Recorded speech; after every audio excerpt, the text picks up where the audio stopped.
তো গাইজ একে আমি কেন থাপ্পড় মারলাম চলো তোমাকে ভিডিওর মাধ্যমে বলে দিই।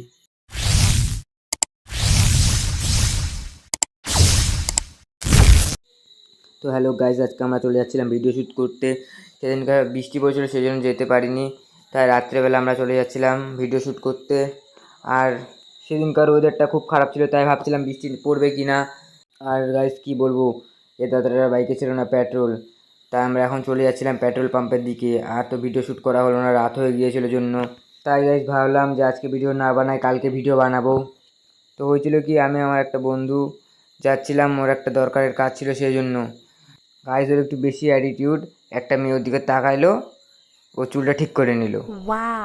আর আমাকে বললো কি চ মেয়েটাকে পটাবো, আর আমি বললাম না না, আমি এগুলোর দিকে যাবো না, তুই যা। আর গাইজ ওর দাদু সাইকেলটা নিয়ে ও বললো কি চ না চ, মেয়েটাকে আমার ভালো লাগছে, চ ওকে আমি প্রপোজ করবো। তাই আমার একটু দয়ালু মন, আমি কাউকে না বলতে পারি না, তাই বললাম চ। তো আমরা আবার সাইকেলটা ঘুরাই মেয়েটার দিকে যাচ্ছিলাম। তো যেতে যেতে তোর ভাই চোখের সামনে পড়ে গেল, চোখের সামনে পড়ে যাওয়ার পরে দেখতে পাচ্ছ ওরা এখন এখানে খেলতেছে। তো আমরা বেশি দেরি না করে ভিডিও বানাতে চলে আসলাম।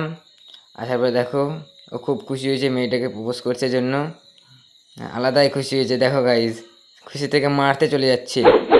আর কি বলবো, দেখো মারাপিট এই জন্য লাগছিল, আমি সেই জন্য একে থাপ্পড়টা মারছিলাম।